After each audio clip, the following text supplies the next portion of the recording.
Mes salutations, mes frères et sœurs, pour ce second culte. Le premier temple de Jérusalem surpassait en beauté et en splendeur le second temple.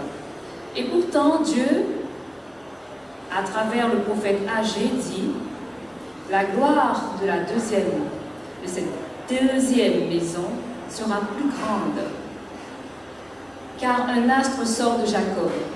L'étoile brillante du matin a posé ses pieds. » Et je souhaite qu'il pose son empreinte sur nous aussi. Soyez les bienvenus. Nous allons prier notre Dieu.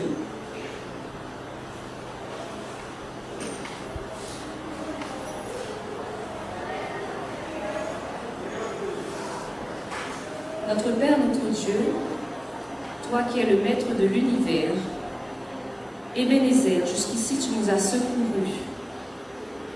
Nous te remercions pour ce souffle de vie que tu nous donnes, ce souffle que nous n'avons pas de prise, Seigneur.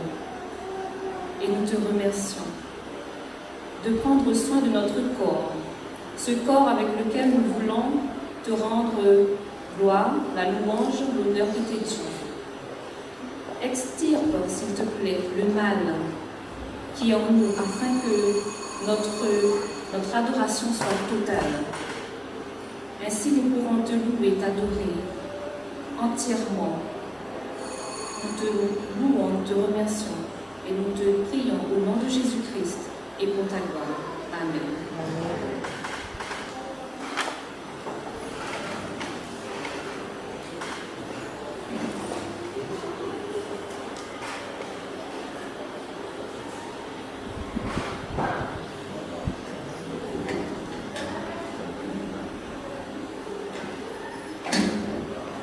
Bonjour frères et sœurs. Bonjour frère. Je suis dans la joie quand on me dit un an à la maison de l'Éternel. Je suis convaincu que c'est le cas pour chacun d'entre vous, c'est la raison pour laquelle vous êtes ici ce matin. Je vous invite à entonner ce chant avec nous. Moi, je suis dans la joie quand on me dit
immense grâce au merveilleux Sauveur. Sur mon corps passe et repasse toujours.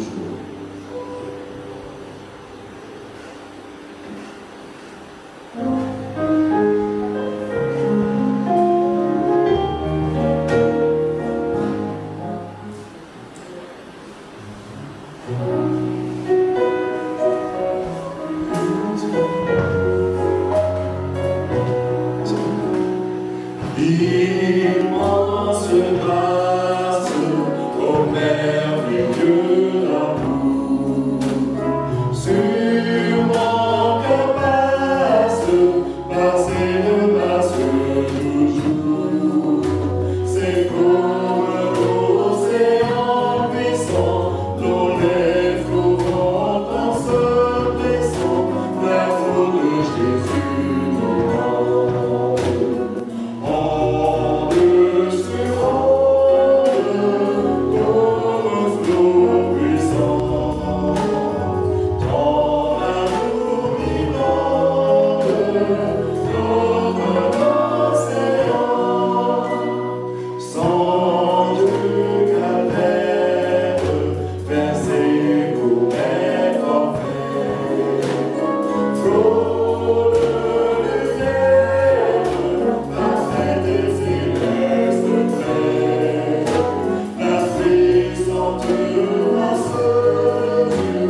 C'est merveilleux, n'est-ce pas? C'est l'océan d'amour de Jésus qui m'inonde. Alors, y a-t-il des raisons de louer Dieu ce matin?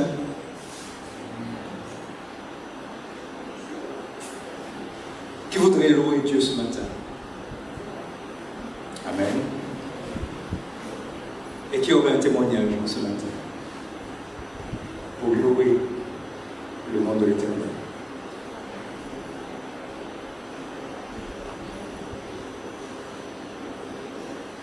Je dirais simplement que je remercie Dieu de Dieu d'être vivant et présent ici ce matin. C'est la suite.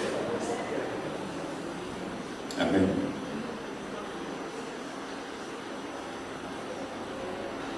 Qui d'autre voudrait? Moi, je remercie Dieu parce qu'en fait, il m'a fait passer une formation que j'espérais du fond, plus profond de mon cœur. Et je l'ai validée grâce à son aide, grâce à mes efforts aussi. Amen. Et je ne peux que lui rendre gloire parce que chaque chose avait dans son temps. Et c'était le temps de Dieu pour que je puisse faire cette formation. Amen. Félicitations. Merci. Quelqu'un d'autre? Fania? Eh bien, moi, je voudrais remercier Dieu de ce qu'il m'a gardé en vie jusqu'à aujourd'hui. J'ai vraiment, je le remercie vraiment pour cette année de plus. Donc aujourd'hui, ce 24 juillet. Donc, merci Seigneur et aide-moi à avoir d'aussi belles années, d'être toujours en bonne santé. Eh bien, joyeux anniversaire, Daniel. Merci à tous. Alors moi, je voudrais remercier le Seigneur parce qu'au début du mois, j'étais malade. Ça aurait pu être très grave. Je ne me sentais pas bien, mais grâce à Dieu, ça n'a duré que quelques jours, je dirais environ une semaine. Et puis, je me suis sentie beaucoup mieux. Maintenant, ça va et j'ai pu être là ce matin pour louer avec vous. Gloire à Dieu. Amen. Que Dieu vous bénisse tous. Et nous avons un témoignage au fond.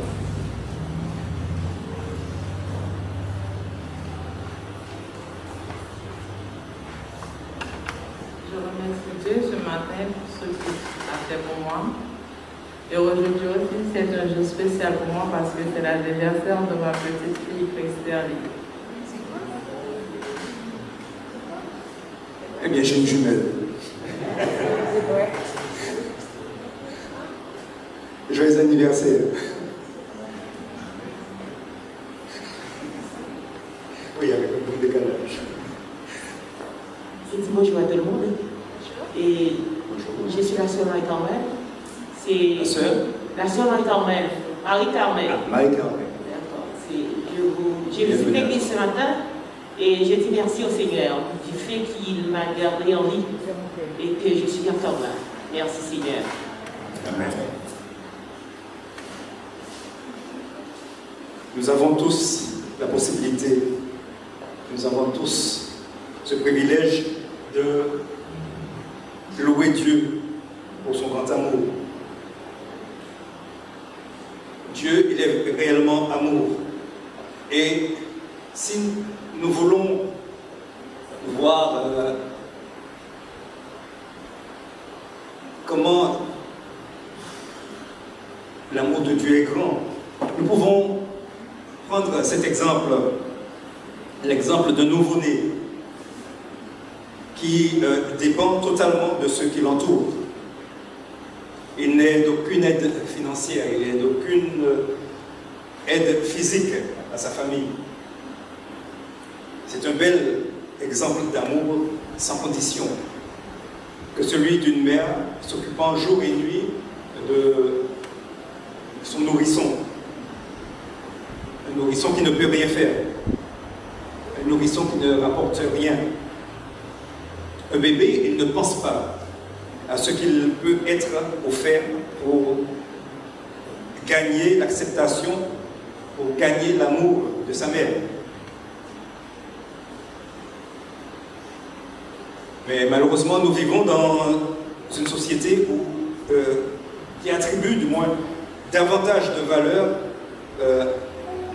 à ceux qui agissent d'une certaine manière. Ce qui veut dire que nous sommes aimés que si nous avons du succès. Sinon, nous passons inaperçus.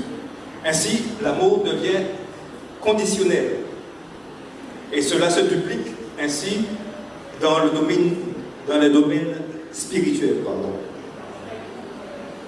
Nous avons donc l'impression que nous devons agir correctement en tout et parfait en tout avant d'être approuvés et aimés de Dieu.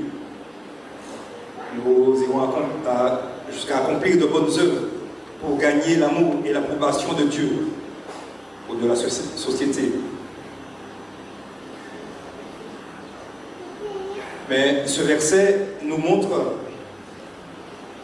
ce verset de Romains 5, le verset 6, qui nous dit: lorsque nous étions encore sans force, Christ, autant marqué, est mort pour des impies. Nous étions des impies, avec aucun mérite. Dieu, il a laissé son ciel. Ce verset nous montre clairement que l'amour de Dieu est sans condition. Dieu nous aime pour qui nous sommes et non pas pour ce que nous faisons.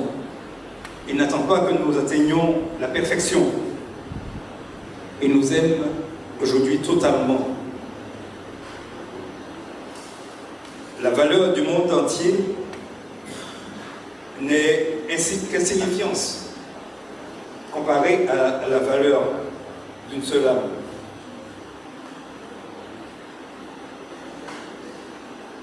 Frères et sœurs, je peux vous assurer que je vous aime tous.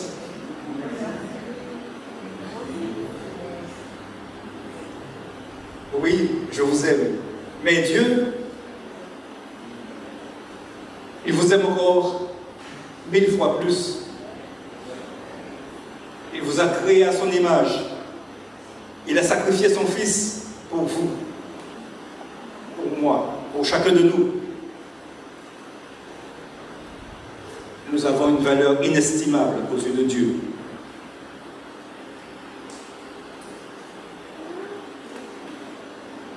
Il a été jusqu'à laisser son trône pour venir se faire fouetter, être crucifié sur une croix pour chacun d'entre nous, pour qu'il accepte de mourir à notre place. L'amour de Dieu surpasse réellement l'amour de l'homme. Nous allons donc passer à la leçon de l'école de sabbat avec Emmanuel.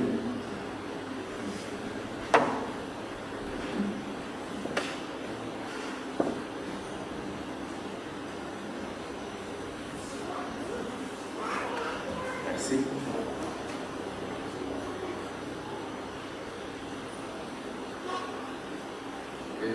Bonjour pour ceux qui viennent d'arriver. Alors, cette semaine, nous avons étudié ensemble toujours le repos, mais surtout les conditions, les moyens pour accéder à ce repos. Est-ce que nous avons étudié la leçon qui est le prix du repos? Qu'est-ce que ça va nous coûter pour avoir accès à ce repos? Et le verset à mémoriser qui se trouvait dans Ésaïe 51, verset 12.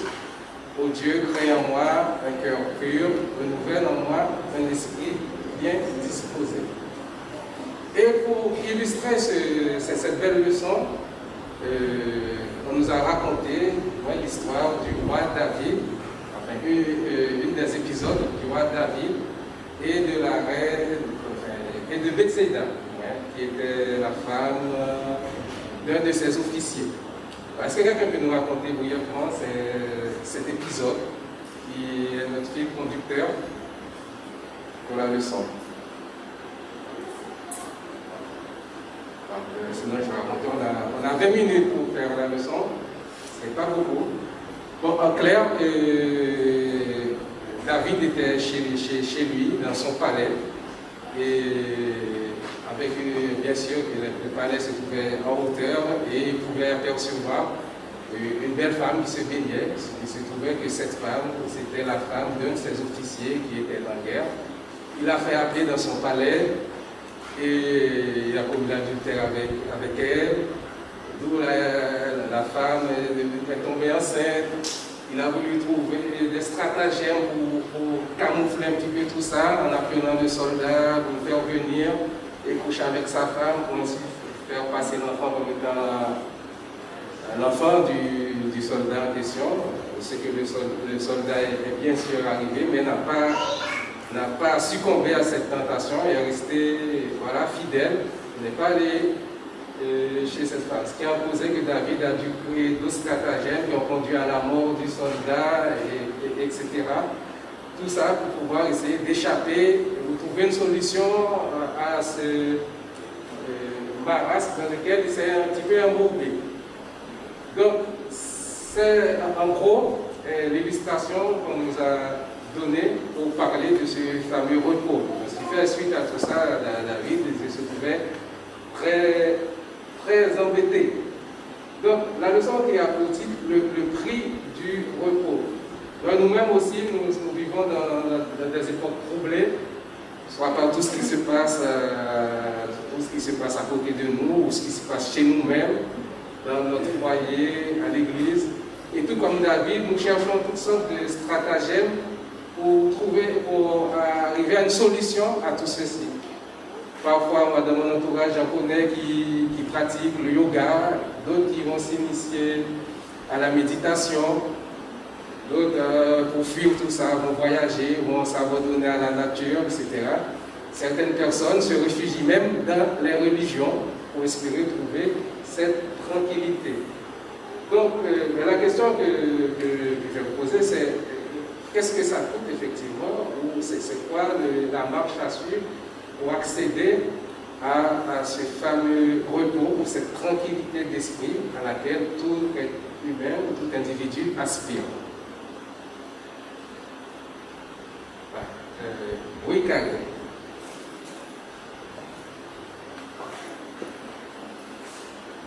Je dirais d'associer Dieu à nos choix.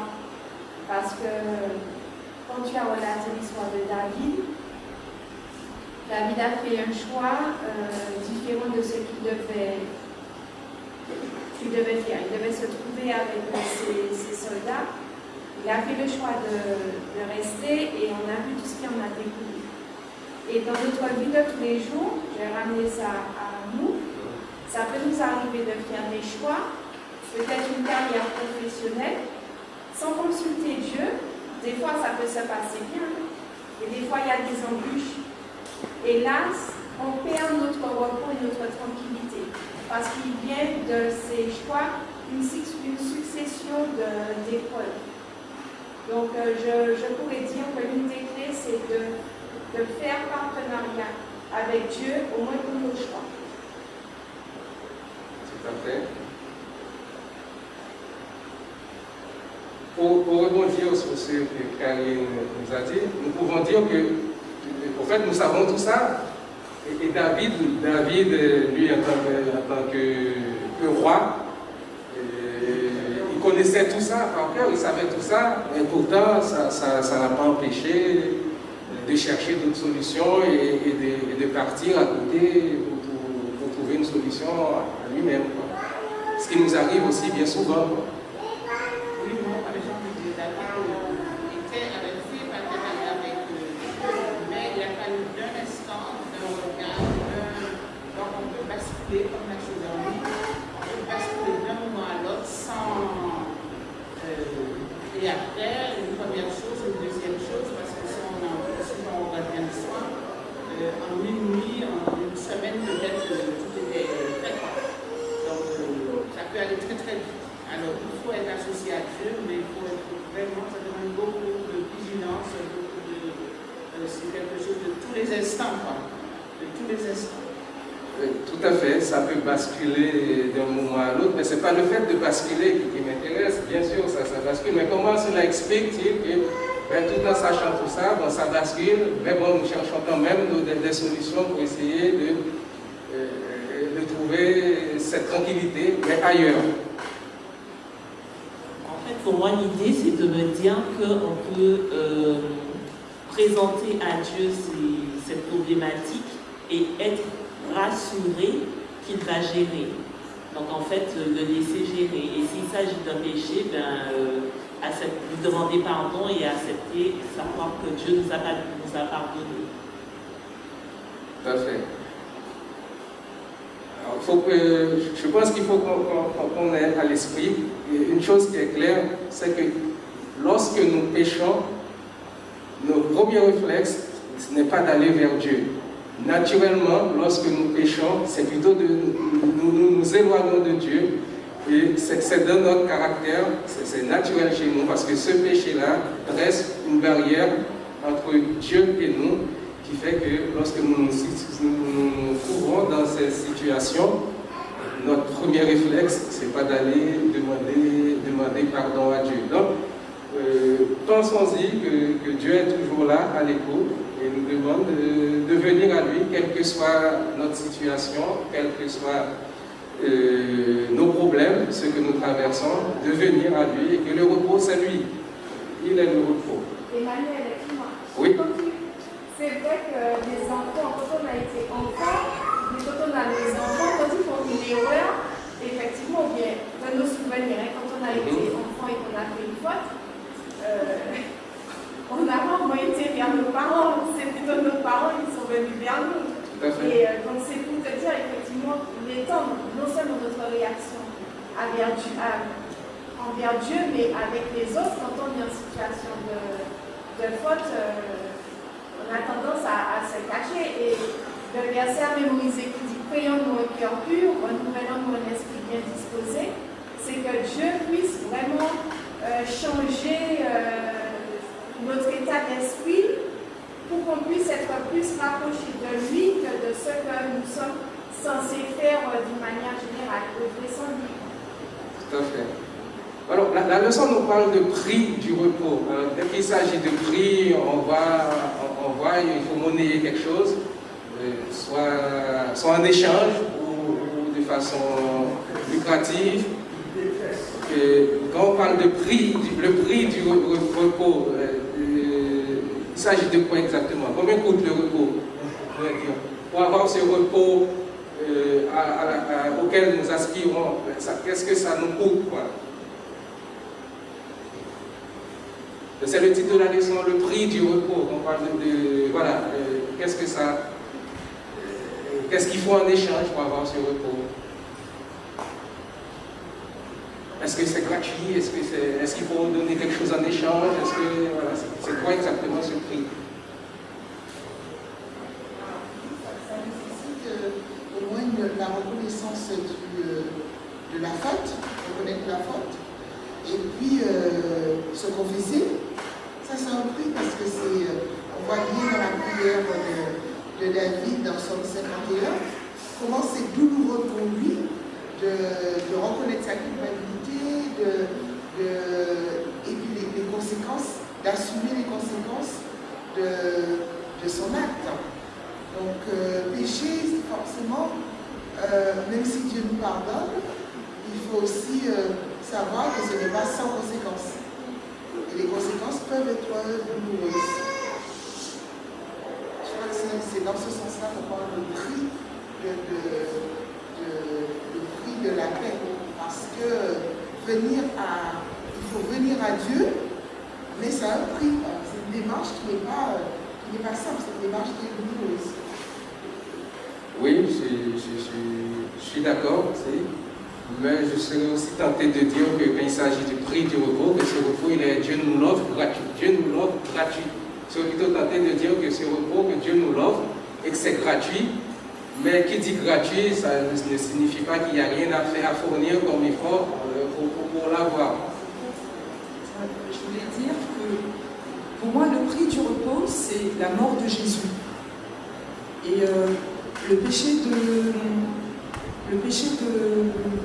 David, il y a un moment dans l'histoire, Dieu dit tu as permis que mes ennemis me méprisent.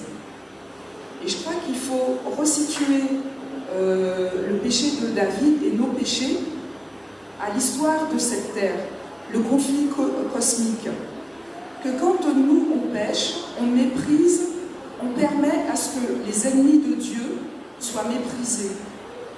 Et que, parce que en fait, Dieu nous donne sa loi, a mis sa loi dans notre cœur, et lorsque on adhère à la loi de Dieu, en fait, on donne raison à Dieu que sa loi, elle est, par le Saint-Esprit en nous, sa loi peut être observée.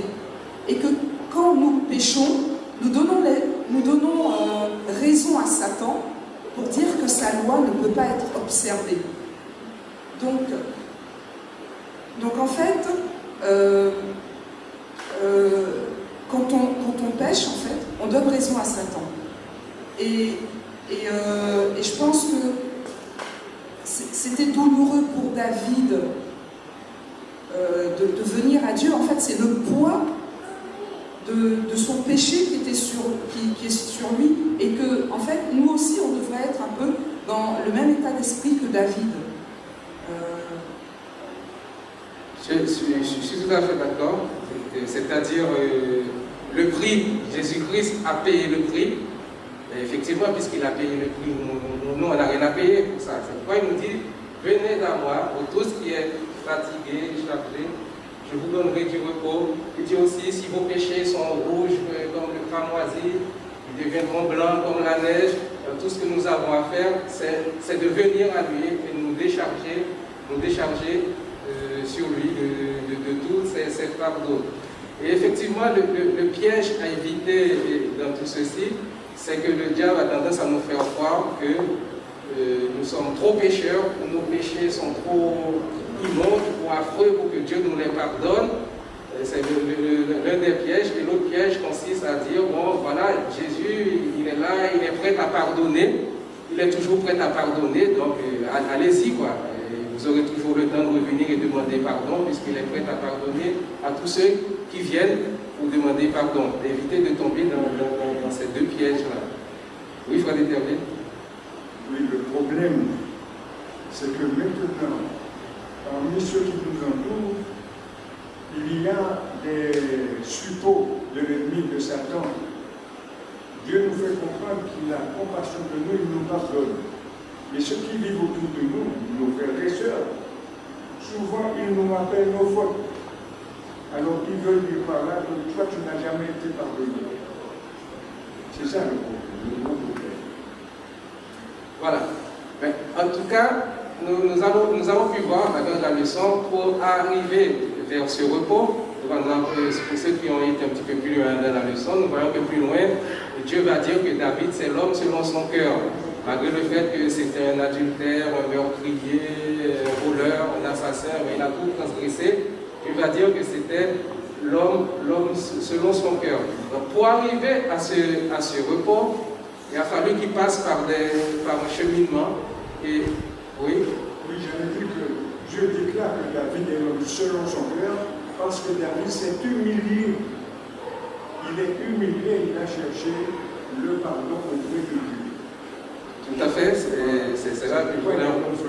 Je me souviens quand j'étais plus jeune, je devais avoir 16 ans environ. Il y a un adulte qui pourrait être mon père. Il disait, lui, quand il sera sauvé, et quand il va rentrer au ciel, il va voir David, il va lui donner un coup de pied. Parce qu'il a trop reçu pour pouvoir avoir de belles paroles. Alors je lui dis, écoute mon frère, si c'est ce que tu as l'intention de faire quand tu seras là-haut, tu ne seras pas là. L'homme m'a regardé comme s'il pourrait, comment dire, écrasé de ses propres mains. Parce que je lui dis qu'il ne sera pas là parce qu'il a de mauvaises intentions. D'accord. En tout cas, le cheminement que David a eu, ça a été d'abord de prendre conscience de cet état, de se repentir, d'entrer à lui, et pour ce faire, Dieu a envoyé son serviteur pour lui mettre en lumière son état, ou l'état de son âme. Et c'est ce que Dieu fait à chacun de nous aussi. Il y a toujours une petite voix dans notre tête, et quand nous commettons le mal, qui nous dit, voilà, ça c'est mal, c'est ce que nous faisons. Et tout c'est de savoir, est-ce que nous obéissons à cette voix, ou est-ce que nous faisons un saut d'oreille, ou parfois ça peut être aussi des frères de notre entourage qui mettent en lumière notre état, c'est de savoir est-ce que nous sommes prêts à écouter ou à faire un saut d'oreille. Oui? J'allais dire ce que je venais de dire, c'est-à-dire qu'on voit bien que David, déjà il a du mal à reconnaître, il dit, mais ce monsieur devrait, quand Nathan lui parle de lui, il ne se reconnaît pas, et nous aussi on peut être comme ça, c'est-à-dire qu'on est tellement dans le péché, on a tellement trouvé d'excuses au péché qu'on ne l'identifie plus. Et c'est intéressant parce qu'on voit, vous parlez de la petite voix, mais des fois on n'a plus la petite voix, parce qu'on est tellement dans le péché, on n'entend plus la petite voix. Et c'est bien parce que c'est Nathan qui vient, et ça peut être aussi chez nous, un frère de l'église, une sœur de l'église, qui pourrait nous dire attention, ce que tu fais, ça ne plaît pas à Dieu, fais attention à ce que tu fais, est-ce que tu es sûr que Dieu prend plaisir à ça. On a du mal à accepter ça parce que c'est douloureux pour nous qu'on nous fasse. On a tous du mal à accepter les critiques, mais ça peut être intéressant que dans la leçon, en tout cas moi j'ai retenu que Nathan, prophète, parle à David, et David ne se reconnaît même pas. N'oublions pas qui est David, parce que c'est quand même celui qui a lutté contre Goliath, qui est le roi. C'est quand même, comme dit la Bible, le fils, l'homme qui plaît complètement à Dieu. Et malgré ça, il ne voit pas, lui qui est quasiment parfait, qui a gagné toutes les batailles, on peut dire, et bien là, il ne reconnaît même pas cet état de péché. Donc, fort raison-nous, c'est important pour nous qu'on puisse être attentifs à ce que pourraient nous dire les autres sur notre état, plutôt que de dire Merci, Nathalie. En fait, dans le bruit du repos, par extension, pour rebondir aussi sur ce que Mylène vient de dire, je dirais que dans le bruit du repos, on voit le geste de Dieu vis-à-vis de l'homme. Je crois que ce geste-là, il n'est pas uniquement dirigé que vers David ou que vers des hommes au cœur de Dieu, il est dirigé vers tous les hommes. Parce que quand un homme pêche et qu'il ne parvient pas à reconnaître son péché, il va le chercher. Il va le chercher, il va le toucher, il va le sensibiliser. Alors pour David, il a envoyé quelqu'un pour lui dire, ben voilà, lui mettre une histoire devant les yeux pour qu'il puisse s'identifier. Mais pour chacun, il va trouver une façon de l'interpeller, de façon à ce qu'il puisse identifier son péché. Le prix du repos, je crois que c'est ça aussi. D'accord. Derrière.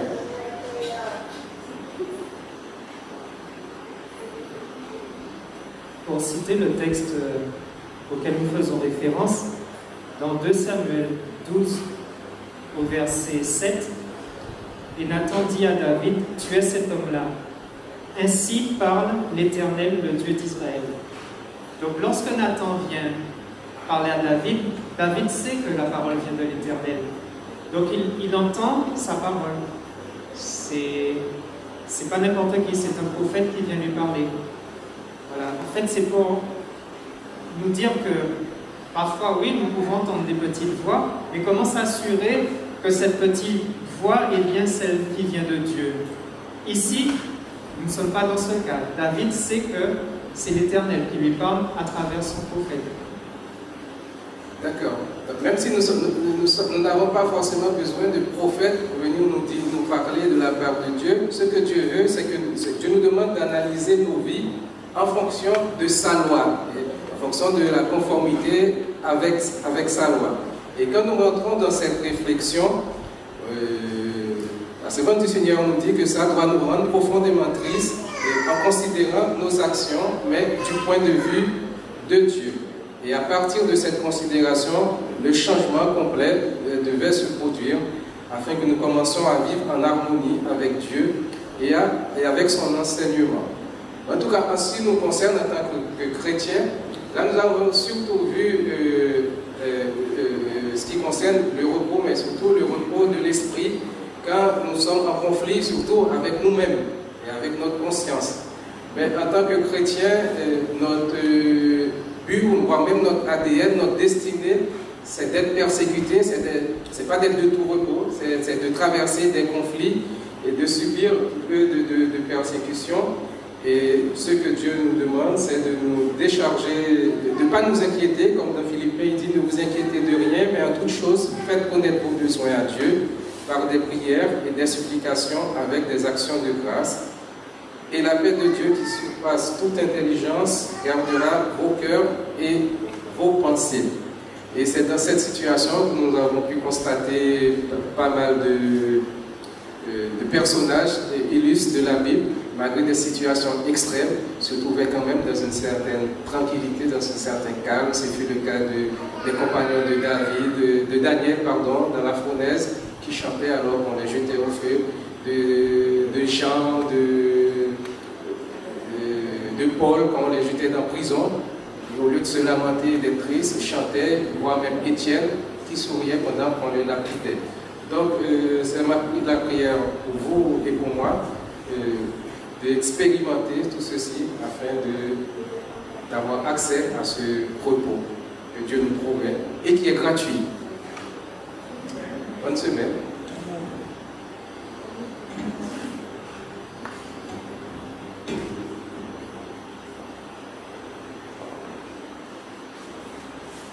Voilà, c'est dit. Nous allons donc terminer ainsi l'école du sabbat. Nous aurons à écouter les annonces et passer ensuite au second du culte.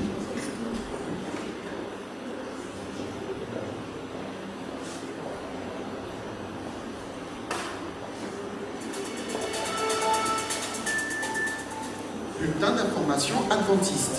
Annonce de la mission adventiste de la Guyane.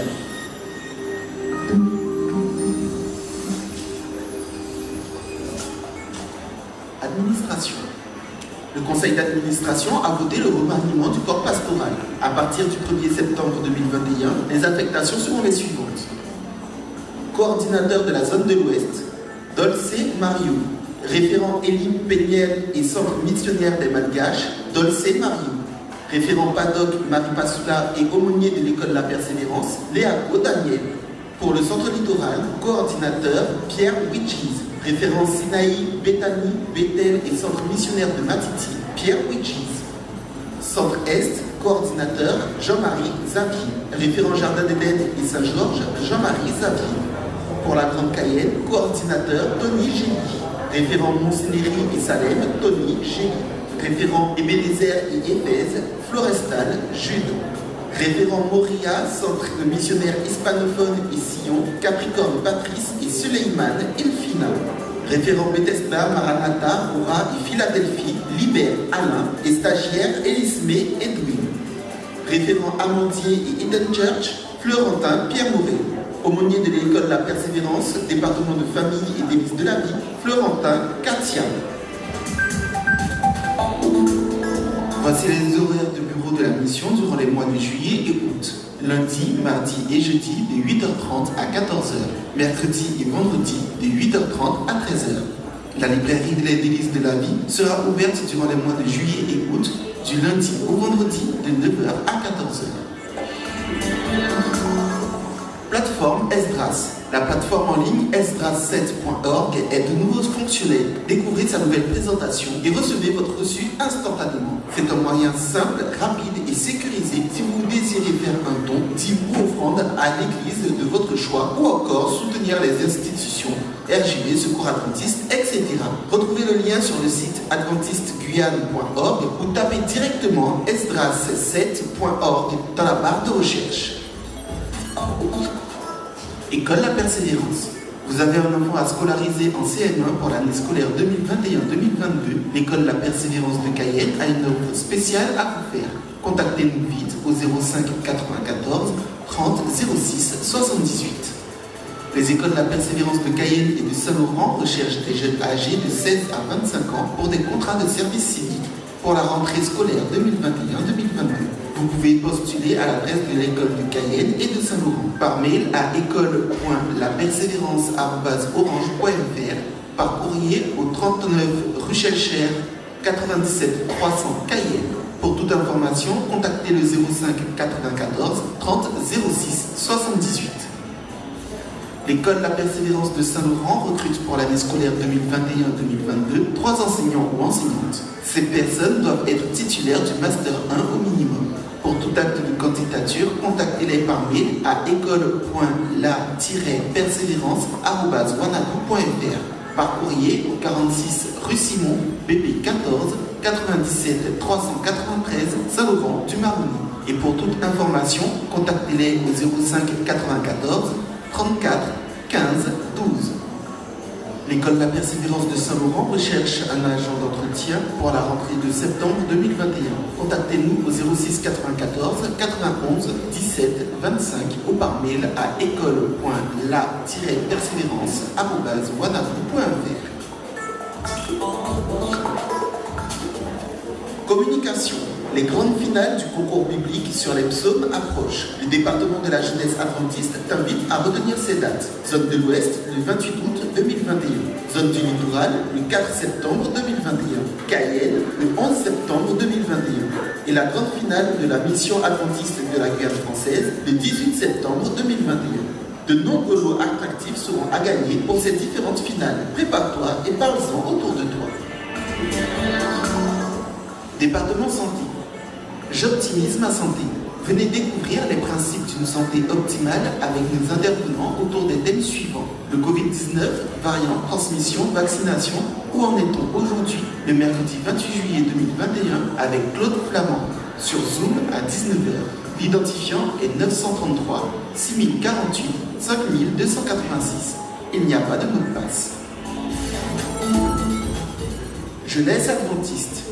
Salut JA de l'Ouest. As-tu ce sentiment de ne pas être écouté? Tu ne te retrouves pas dans les programmes organisés où on ne te demande pas assez ton avis? J'ai une très bonne nouvelle pour toi. La team JA organise une rencontre toute spéciale pour tous les jeunes de l'Ouest. Alors surtout, sois présent à l'église des Limes le samedi 31 juillet 2021 à 16h. Ce sera le moment de nous faire part de toutes tes doléances, idées et activités afin de faire bouger ta société de jeunesse. Sois au rendez-vous. Ce sera tout pour nos annonces de la mission adventiste de la Guyane. Voilà à la fin de notre bulletin d'information. Merci de nous avoir écoutés. La radio Joie de Vivre vous souhaite ça.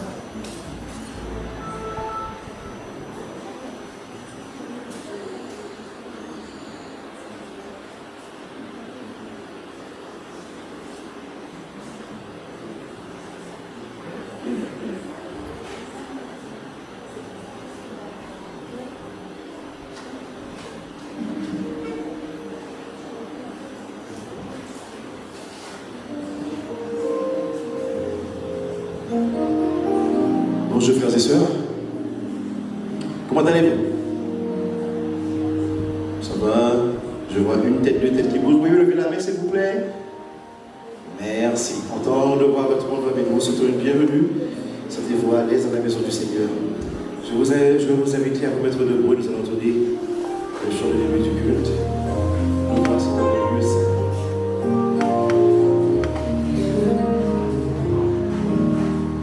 Nous voici.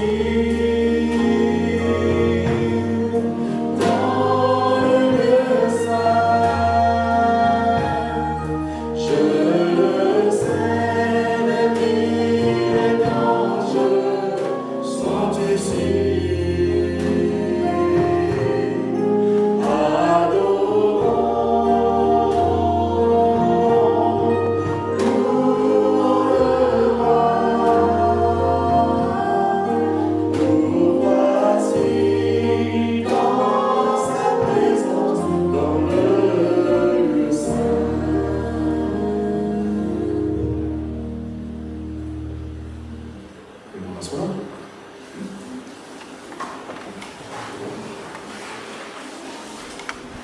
Jésus est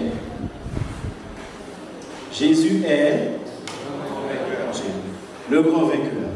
Quels sont ceux qui ne connaissent pas ce chant? Tout le monde le connaît. Donc si je pose mon micro, je peux vous entendre. Oui? Non? Oui? D'accord. Jésus est le grand vainqueur. Nous sommes convaincus. C'est pour cela que nous sommes là ce matin. N'est-ce pas? Nous allons entonner ensemble ce chant. Jésus est le grand vainqueur. Le grand vainqueur. Parce que nous sommes dans le grand gagnant.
Je vais vous inviter à entonner le refrain. Commençons par le refrain et ensuite nous continuerons ce chant. On reçoit l'adoration. Donc les musiciens vont nous entonner la strophe et nous entonnerons.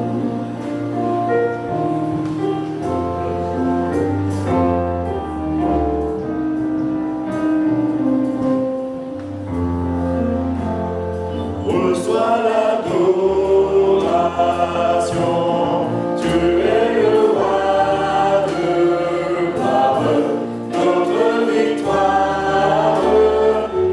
Yeah.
Je t'exalterai, ô mon Dieu, mon roi.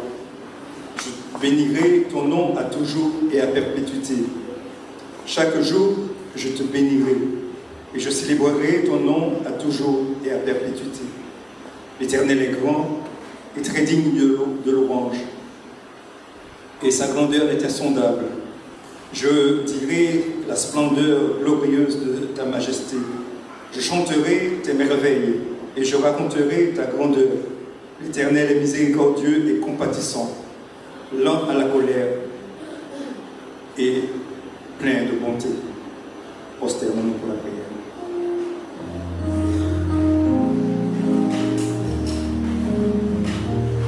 Prosterné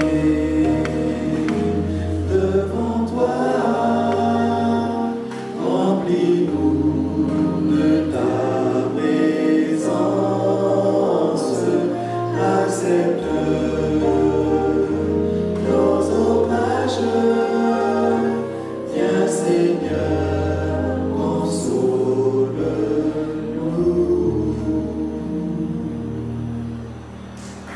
Que la louange, l'honneur, la gloire soit à toi, Éternel, notre Dieu. Toi qui nous as convoqués ici, en ce matin. Nous sommes heureux de nous retrouver ici, tous ensemble. Et nous sommes heureux de faire monter vers toi nos louanges, nos chants de grâce, de gloire. Car toi seul mérites toute adoration. Nous voudrions, mon Père Céleste, te demander pardon pour nos manquements, nos faiblesses, nos imperfections. Nous voudrions aussi, Seigneur, te prier pour nos frères et ceux qui sont malades, ceux qui souffrent d'une façon ou d'une autre. Daigne, Seigneur, passer ta main puissante et guérissante sur eux. Ceux qui ont des difficultés, des épreuves, daigne les aider, Seigneur. Ceux qui recherchent du travail, aide-les, mon Père, à avoir cette joie de pouvoir travailler à la sueur de leur front. Et ainsi te retourner ces dîmes et ces offrandes. Bénis toutes ces dîmes qui seront versées, ces offrandes qui serviront à l'avancement de ton œuvre. Nous voudrions, mon Père, que tu bénisses le messager que tu as choisi ce matin, Patrick. Daigne lui donner, Seigneur, la force, les bénédictions, la puissance nécessaire afin de pouvoir délivrer ce message, afin que nous soyons, Seigneur, enrichis, que nous soyons fortifiés, que nous puissions passer cette semaine avec cette assurance que tu es là auprès de nous et que tu nous aides à affronter les difficultés de la vie. Garde et bénis tes enfants. C'est la grâce que nous te demandons ton nom, toute ta gloire.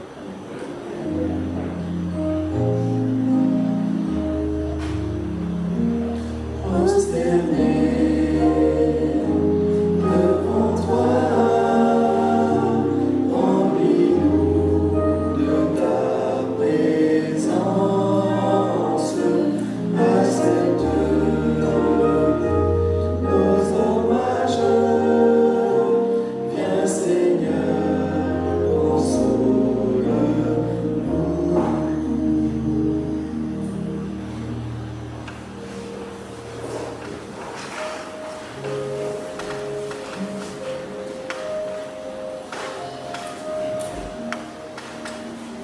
Service de fidélité, personne ne doit s'attendre à tenir sa promesse sans que Satan proteste. Il n'aime pas que le royaume de Dieu s'étende sur la terre. Il insinue au cœur du donateur qu'il donne trop, que cela l'empêchera d'acquérir quelques biens ou de subvenir aux besoins des siens. La puissance que Satan exerce sur le cœur humain est étonnante. Il travaille de toutes ses forces pour que le cœur se remplisse sur lui-même. Les diables passeront dans les rangs pour récupérer les dîmes du gros offrande.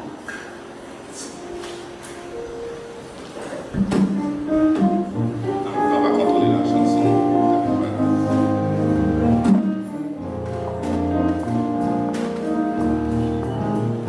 Je veux donner à Dieu tout ce qu'il y a dans mon cœur.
les vrais adorateurs adoreront le Père en esprit et en vérité, car ce sont là les adorateurs que le Père demande. Dieu est esprit, et il faut que ceux qui l'adorent en esprit et en vérité. J'ai lu dans Jean 4, versets 23 et 24.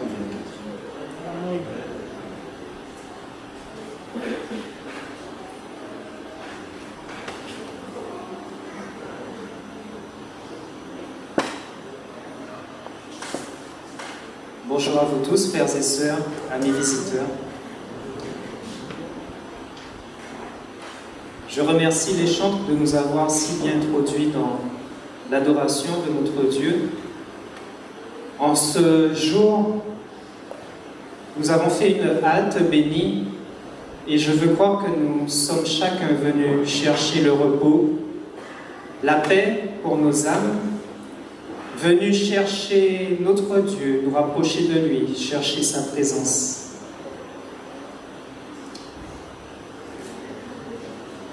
En tant que créature de notre Père, de Dieu, il nous a dotés de sens. C'est-à-dire que nous avons l'ouïe, l'odorat, la vue, le goût, le toucher. Et c'est avec ces sens que nous interagissons avec le monde qui nous entoure. À travers nos sens, nous recevons des informations qui nous procurent, nous aimons le plus souvent tout ce qui est bien, tout ce qui nous apporte de la joie, du bonheur, que ça soit par une bonne friandise, par quelque chose que nous voyons d'agréable, de beau. Mais également, à travers ces sens, le monde nous véhicule des images qui parfois sont tristes, qui sont difficiles à supporter. Nous subissons parfois le mal à travers notre chair. Donc, vous voyez bien, frères et sœurs, que nous ne pouvons pas être dans ce monde sans interagir, et cela passe beaucoup par nos sens. En ce matin, nous nous demanderons, mais de quelle façon nous interagissons avec notre Dieu? Comment Dieu interagit-il avec nous? Si je dois me référer à une petite anecdote personnelle,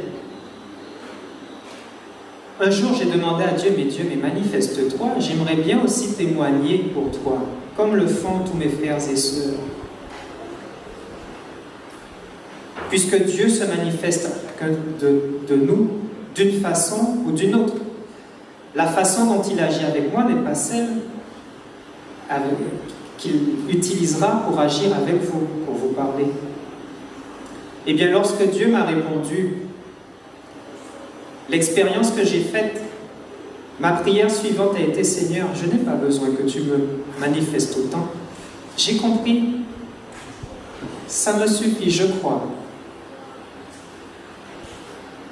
Alors, ce matin, nous verrons comment Dieu parfois nous enseigne à contre-pied de ce que nous aurions attendu. C'est pourquoi je vous invite à incliner la tête pour une courte prière. Éternel, notre Dieu et notre Père, nous sommes de nouveau rassemblés en ta présence par ta volonté, pour te donner gloire, honneur et majesté. Nous avons élevé nos louanges et nous savons que tu es bien présent au milieu de nous, que ton Esprit Saint soit répandu sur chacun d'entre nous et sur moi-même, afin que ta parole seule soit édifiée et que ton nom soit glorifié par Jésus-Christ, ton Fils, notre Seigneur. Amen. Sur le chemin, c'est là que nous amènera notre méditation ce matin. Elle nous amène sur un chemin qui nous montre comment l'enseignement de Jésus, comme je le disais à l'instant, nous prend à contre-courant. C'est-à-dire que Jésus, pour nous enseigner, ne prend pas toujours la direction que nous voudrions, celle qu'il aimerait, que nous aimerions qu'il nous montre. Il utilise d'autres moyens.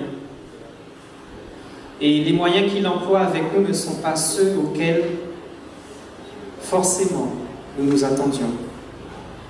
Notre texte de méditation se trouve dans Luc, chapitre 24, les versets 13 à 31 que je vous invite à suivre avec moi. Ouvrons nos Bibles dans Luc chapitre 24, versets 13 à 31.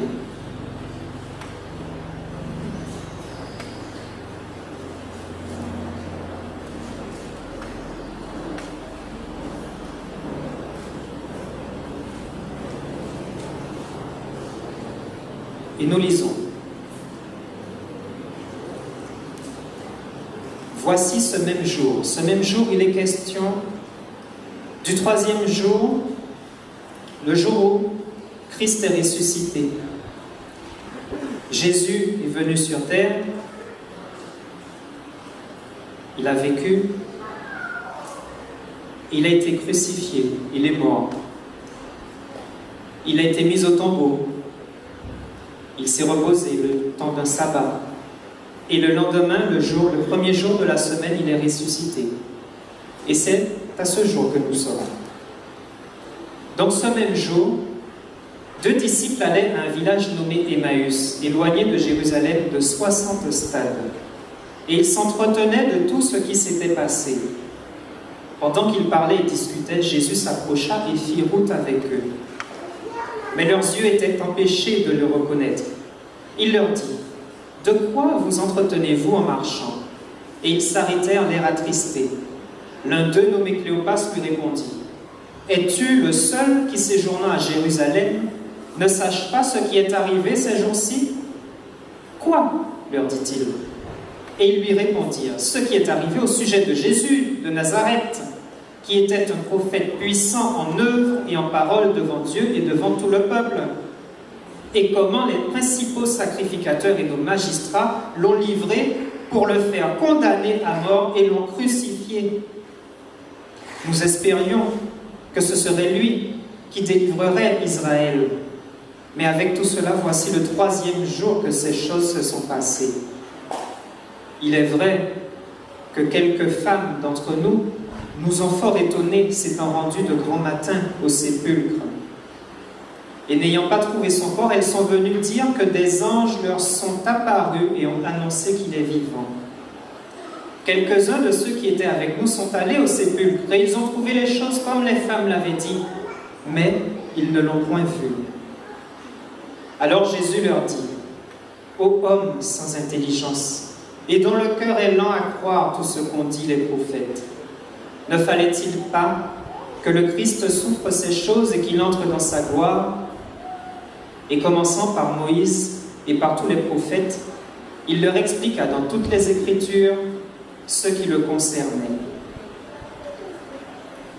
Lorsqu'ils furent près du village où ils allaient, il parut vouloir aller plus loin, mais ils le pressèrent en disant: « Reste avec nous, car le soir approche, le jour est sur son déclin. » Et il entra pour rester avec eux. Pendant qu'il était à table avec eux, il prit le pain, et après avoir rendu grâce, il le rompit et leur donna. Alors, leurs yeux s'ouvrirent, et ils le reconnurent, mais il disparut de devant eux. Que Dieu bénisse sa parole.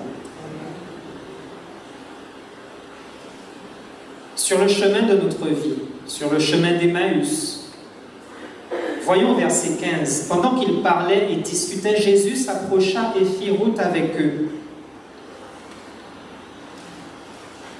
Verset 16. Mais leurs yeux étaient empêchés de le reconnaître. Ses disciples, rappelons-le, qui ont vécu avec Jésus pendant 3 ans, qui l'ont suivi, qui ont suivi chaque fois que Jésus était au temple,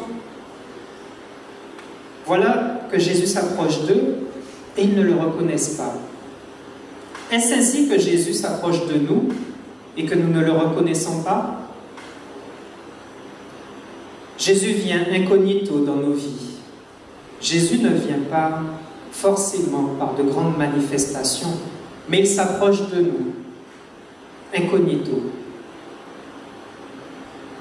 N'est-il pas écrit également ailleurs dans la Bible que chaque fois que vous faites du bien, chaque fois que vous avez donné à manger, que vous avez nourri, vêtu ce pauvre, c'est à moi que vous l'avez fait?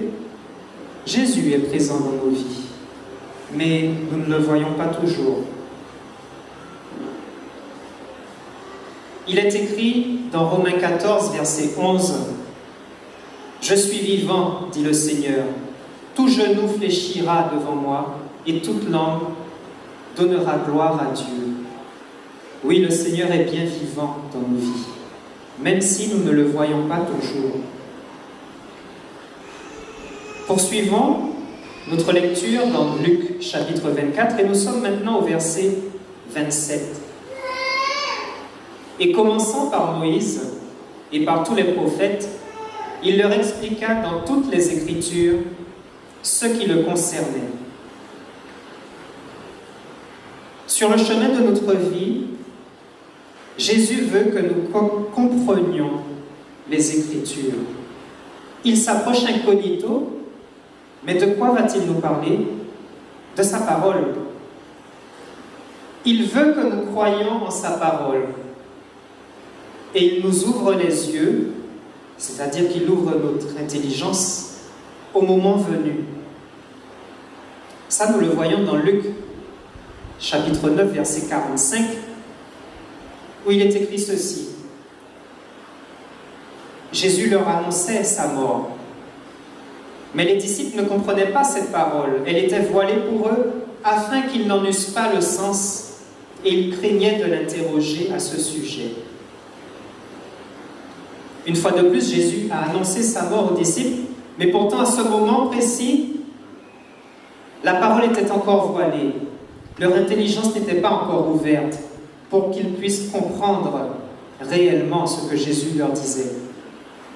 Et nous voyons plus loin dans Luc 24, au verset 44, c'est Jésus toujours qui parle et qui leur dit, aux mêmes disciples, « C'est là ce que je vous disais lorsque j'étais encore avec vous, qu'il fallait que s'accomplisse tout ce qui est écrit de moi dans la loi de Moïse, dans les prophètes et dans les psaumes. » Verset 45, « Alors il leur ouvrit l'esprit, afin qu'ils comprissent les Écritures. » Avant sa mort, Jésus a annoncé ce qui allait se passer. Les disciples ne comprenaient pas encore.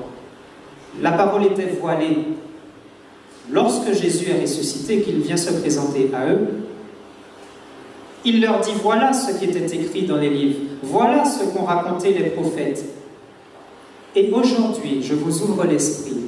Et ils comprirent tout ce que Jésus leur avait annoncé. Ma prière pour chacun de nous en ce matin, frères et sœurs, Seigneur, ouvre mon esprit afin que je comprenne ta parole. Mais nous devons voir, frères et sœurs, que nous devons comprendre que Dieu ne nous demande pas toujours de comprendre ce qu'il nous enseigne pour croire ce qu'il nous enseigne.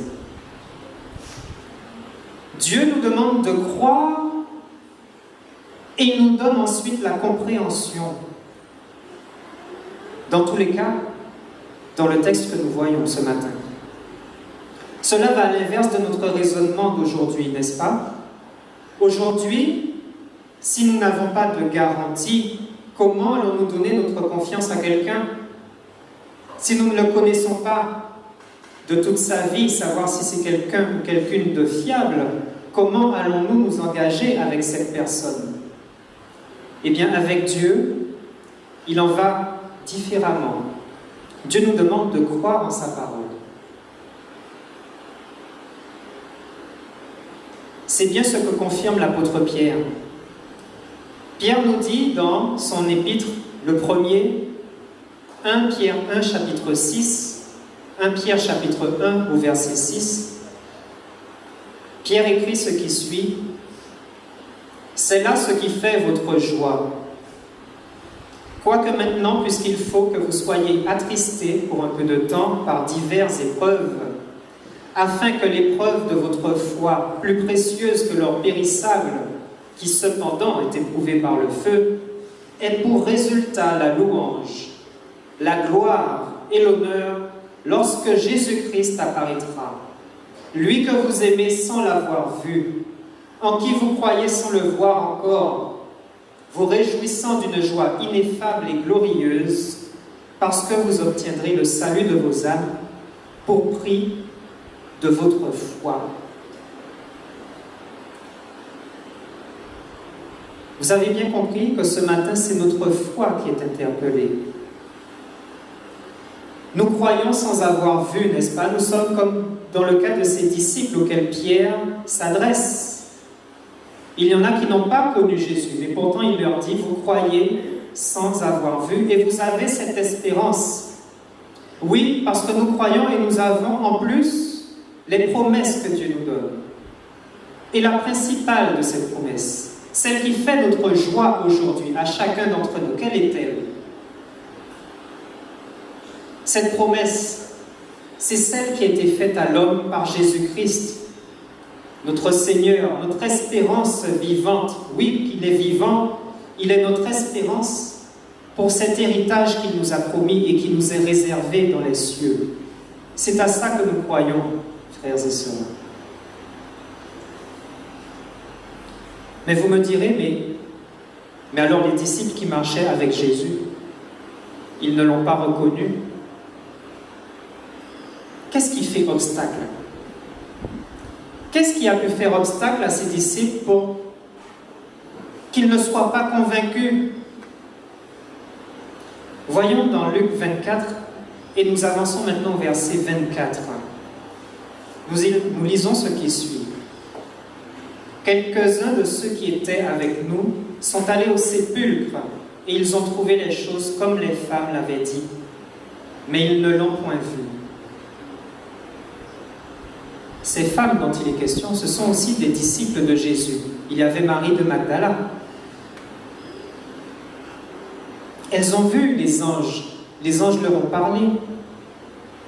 Elles connaissaient les autres disciples. Ces disciples ne sont ni plus ni moins que Cléopas ou Simon.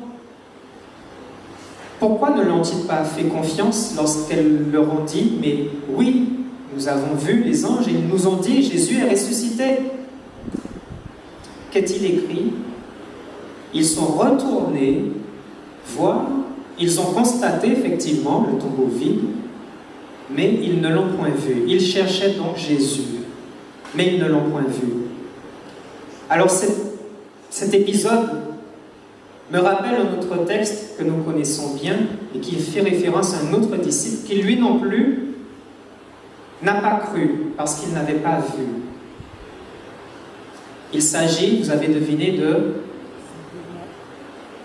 de Thomas. Thomas, lui, lorsque Jésus est apparu après sa résurrection, une première fois au milieu des disciples, Thomas n'était pas présent. Les disciples lui racontent qu'ils ont vu Jésus. Thomas ne croit pas. Il a fallu que Jésus revienne une deuxième fois. Et cette fois, Thomas était présent. Et il a fallu qu'il touche. Il a fallu qu'il voie pour qu'il croie. À ce moment, il est écrit « Parce que tu m'as vu, tu as cru. Heureux ceux qui m'ont vu et qui ont cru. Heureux sommes-nous aujourd'hui qui croyons sans avoir vu. Parce que tu m'as vu, tu as cru. » Des fois, il faut comparer les différentes versions des Bibles pour comprendre peut-être l'intonation, se mettre dans le contexte dans lequel Jésus nous parle. Dans la Bible en créole, il est plutôt écrit « c'est parce que ouais qui fait qu'on croit. C'est parce que tu m'as vu qui fait que tu crois. Eh bien, les bénédictions sont pour ceux qui croient sans avoir vu. » C'est ce que dit Jésus et c'est ce qu'il nous dit aujourd'hui. Nous poursuivons verset 25. Jésus leur dit alors « Ô homme sans intelligence et dont le cœur est lent à croire tout ce qu'ont dit les prophètes. »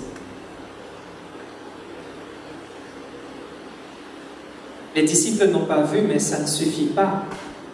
Jésus est en train de leur dire qu'ils sont sans intelligence parce qu'ils ont été lents à croire ce qu'ont dit les prophètes. Sur le chemin de notre vie, notre cœur est-il lent à croire les prophètes?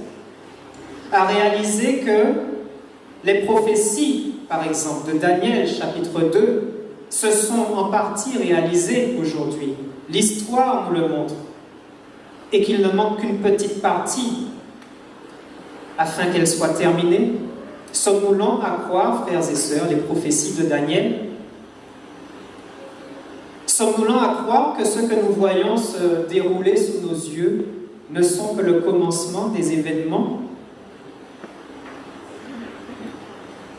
Ce que ce texte nous enseigne encore, c'est qu'avec Jésus, lorsque nous sommes en sa compagnie, le temps prend une autre dimension. Passer du temps sur le chemin d'Emmaüs à écouter tout ce qui concerne la voix de Jésus, tout ce qui le concerne dans la Bible, eh bien, ce temps paraît trop court. Se laisser enseigner par Dieu lui-même, nous en redemandons. Et nous le voyons au verset 28. Lorsqu'ils furent arrivés, lorsqu'ils furent près du village où ils allaient, il parut vouloir aller plus loin. Jésus voulait se séparer des disciples. Au verset 29, ils le pressèrent en disant « Reste avec nous, car le soir approche, le jour est sur son déclin. » Les disciples ont envie que Jésus reste avec eux. Jésus, lui, voulait continuer sa route. Et que fit Jésus?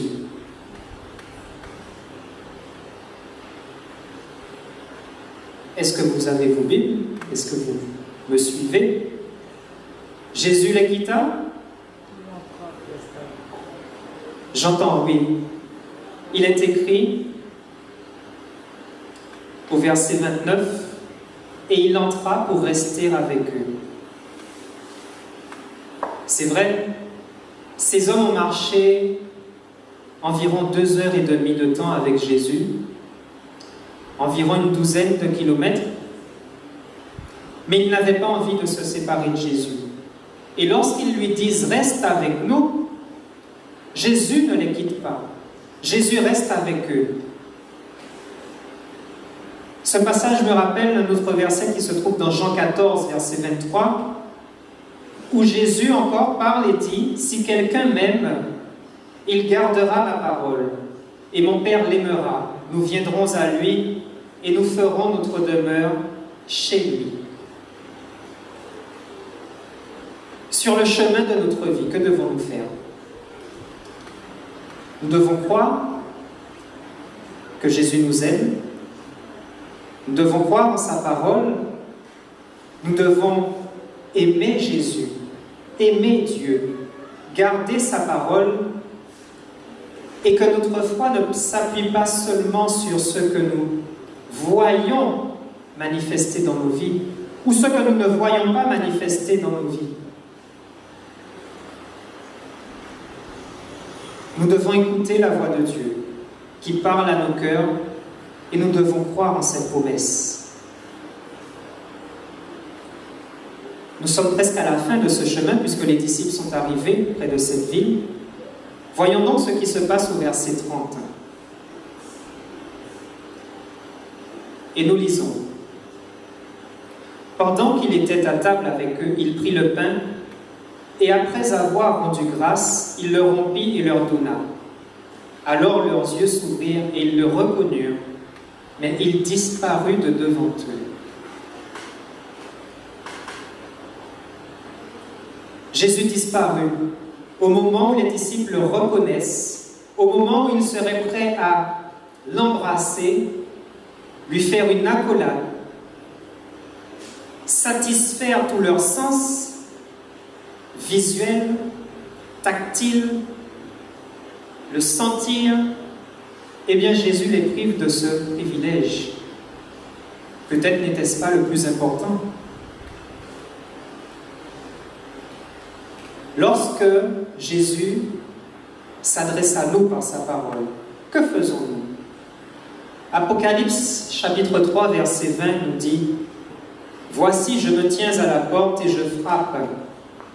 Si quelqu'un entend ma voix et ouvre la porte, j'entrerai chez lui, je souperai avec lui et lui avec moi. » Sur le chemin, Jésus s'est approché des disciples en leur expliquant toutes les Écritures et leur expliquant tout ce qui le concernait. Lorsque nous entendons la voix de Jésus, ne faisons-nous pas la sourde oreille par moments? Car c'est par sa parole que Dieu s'approche de nous. Et à ce moment, que faisons-nous? Je me tiens à la porte et je frappe. Est-ce que je laisse la porte fermée ou est-ce que je décide de l'ouvrir? Si Jésus nous parle ce matin, est-ce que nous faisons la sourde oreille ou est-ce que nous lui ouvrons notre cœur? Eh bien, frères et sœurs, la suite de cette histoire est conditionnée par une seule chose. Par le choix que nous faisons d'ouvrir ou de garder cette porte fermée. Veux-tu que Jésus entre chez toi? Veux-tu qu'il soupe avec toi? Alors ouvre-lui la porte de ton cœur. Oui, des fois ce n'est pas facile. Oui, des fois la parole de Dieu nous amène sur des sentiers que nous n'aimerions pas. Mais pour nous encourager dans notre foi, voyons ensemble que nous ne sommes pas les premiers qui avons à faire preuve de foi. Dans le livre des Hébreux, chapitre 11, au verset 39, il est écrit « Tout cela », c'est-à-dire Abraham, Moïse, Noé, etc., tous ceux qui ont fait preuve de foi, dont leurs noms sont écrits dans la Bible, tout cela à la foi desquels il a été rendu témoignage, n'ont pas obtenu ce qui leur était promis. Non, ils ont fait preuve de foi, mais n'ont pas obtenu ce qui leur était promis. Et pourquoi? Dieu ayant en vue quelque chose de meilleur pour nous. Pour eux, ils n'ont pas obtenu, mais Dieu a quelque chose de meilleur pour nous, afin qu'ils ne parvinssent eux ne parvinssent pas sans nous à la perfection. Alors, il y a eux, il y a nous. Cela voudrait-il dire que nous sommes déjà dans la Bible, frères et sœurs, que notre histoire est écrite, que nous n'avons qu'à signer au bas de la page et accepter ce que Jésus nous propose? Apocalypse chapitre 6, versets 10 et 11.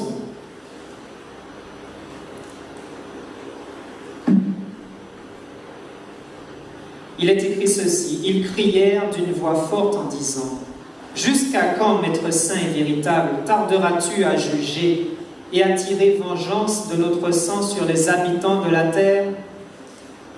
Une robe blanche fut donnée à chacun d'eux, et il leur fut dit de se tenir en repos quelque temps encore, jusqu'à ce que soit complet le nombre de leurs compagnons de service et de leurs frères qui devaient être mis à mort comme eux. Nos noms sont mis en attente d'être écrits à côté des noms des grands de ce livre. Nos noms sont en attente d'être écrits sur les livres du ciel, afin que nous parvenions tous ensemble, oui, tous ensemble, comme le dit l'Écriture, à la perfection. Que le nom de Jésus soit loué pour ceci. Leur exemple et leurs œuvres contribuent à fortifier notre foi à chacun. Aujourd'hui, quelles que soient les preuves que nous traversons, nous devons rester fermes, solidement, cramponnés à notre seul rocher, Jésus-Christ, notre Seigneur. Hébreux 10, verset 36 nous dit « Car vous avez besoin de persévérance, afin qu'après avoir accompli la volonté de Dieu, vous obteniez ce qui est promis. » En ce matin, le Seigneur nous interpelle sur notre foi.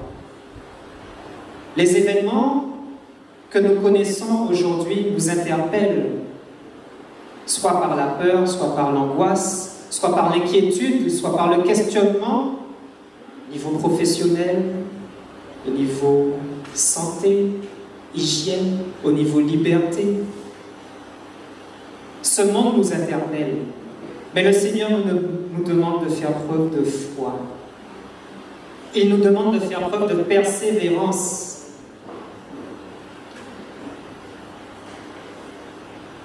Pour terminer, Jésus nous parle en parabole, vous savez, et dans le livre de Luc, chapitre 21, il dit cette parabole à ses disciples. Et il fait une comparaison. Il leur dit, et il nous dit en ce matin, « Voyez le figuier et tous les arbres. Dès qu'ils ont poussé, vous connaissez de vous-même en regardant que déjà l'été est proche. De même, quand vous verrez ces choses arriver, sachez que le royaume de Dieu est proche. Je vous le dis en vérité, cette génération ne passera point que tout cela n'arrive. Le ciel et la terre passeront, mais mes paroles ne passeront point. » Avons-nous besoin de voir Jésus pour croire, ou croyons-nous simplement en sa parole et que nous nous accrochons à ses promesses? Avons-nous besoin de voir plus de manifestations dans ce monde que nous vivons pour nous dire que les 10 doigts de pied de cette statue qu'a eu Nebuchadnezzar en vision, ces 10 pieds, ces 10 orteils, pardon, de fer et d'argile qui n'arrivent pas à s'entendre, et bien qu'ils seront bientôt détruits par cette pierre venue de nulle part, sans l'aide d'aucune main. Avons-nous du mal à croire les prophéties de Daniel? Avons-nous du mal à croire et à voir également que les temps que nous vivons sont ceux qui sont décrits dans la Bible? Qu'avons-nous besoin au juste, frères et sœurs? Sinon, ce que Dieu simplement nous demande, d'avoir la foi et l'espérance en Jésus-Christ. Dans tous ces enseignements, Jésus, par ses enseignements, il nous donne l'assurance que Dieu est fidèle dans ses promesses. Oui, nous ne sommes pas seuls pour affronter les épreuves. Mais la parole de Dieu ne doit pas s'arrêter sur le seuil de notre cœur. Qu'est-ce que j'en fais? Est-ce que je l'accepte par amour pour celui qui a donné sa vie? Il a donné sa vie pour m'offrir en retour le pardon et au-delà du pardon, la vie éternelle. Est-ce que j'accepte cela par amour pour mon Sauveur ou est-ce que je me contente de me satisfaire de mes plaisirs gustatifs, sensoriels? J'aime bien mon petit confort aujourd'hui. Non, parfois il faut savoir faire des sacrifices pour suivre Jésus. Est-ce que je me contente de ces plaisirs, de ce monde qui n'est que passager, ou est-ce que je fais ma part de m'engager, de dire oui Seigneur, je veux te suivre, transforme mon cœur toi-même parce que moi je ne puis le faire de moi-même. Ça m'est impossible. Est-ce que je choisis de dire le verset que nous connaissons bien dans Psaume 119, verset 106? Je jure et je le tiendrai d'observer les lois de ta justice. Oui, j'ai ma part à faire. Jésus frappe à la porte, mais si moi je n'ouvre pas, Jésus n'entrera pas. Il ne nous force pas. Et au-delà de mon engagement, j'observe les lois de sa justice. Nous connaissons bien le verset 105 qui nous dit que ta parole est une lampe à mes pieds et une lumière sur mon sentier. En ce matin, frères et sœurs, allons plus loin que ce verset, parce que nous savons que Dieu tient ses promesses. Oui, la parole de Dieu est une lampe à nos pieds, une lumière sur nos sentiers. Mais aujourd'hui, jurons que nous allons observer les lois de sa justice et que nous tiendrons ces lois dans notre vie. Sur le chemin de notre vie, acceptons d'avoir Jésus comme notre guide, comme notre sauveur, comme notre consolateur. Et chaque jour, renouvelons avec lui notre engagement. Il n'est jamais trop tard pour s'engager. C'est ma prière pour chacun de nous en ce matin. Que Dieu nous bénisse. Nous savons que Dieu est fidèle dans les épreuves de nos vies. Alors n'oublions pas qu'il est là, même si nous ne le voyons pas, il est vivant. Et il nous dit, ne crains rien, je t'aime. Je suis avec toi.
Après la pluie, Seigneur, voici le soleil qui revient.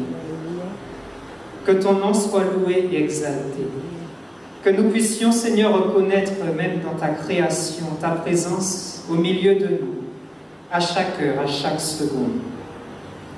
À toi, Dieu, notre Sauveur, qui nous mène à la perfection, par Jésus-Christ, notre Seigneur, soit la gloire, majesté, honneur au siècle des siècles.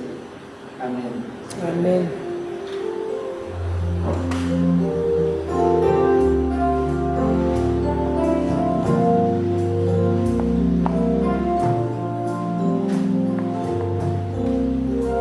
Que l'Éternel te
Mm.